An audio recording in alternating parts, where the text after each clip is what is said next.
Hi friends! Thanks for tuning in.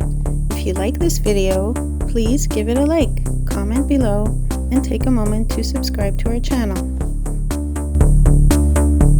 Bate Island sits on the Ottawa River in Ottawa, Ontario. It's the perfect spot to unwind, enjoy nature, or have a picnic by the water. Bate Island is part of the National Capital Commission, which means it's well taken care of, with picnic tables, shade from mature trees, and even spots to fish or launch a kayak. The island is connected to the city by the Champlain Bridge, so it's accessible either by car or bike, using the nearby cycling lanes.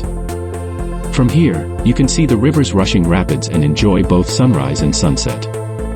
It's also a great rest stop for birds during migration seasons. It's a peaceful oasis right in the middle of the city, making it perfect for families, friends, or just some quiet time alone. Thank you very much.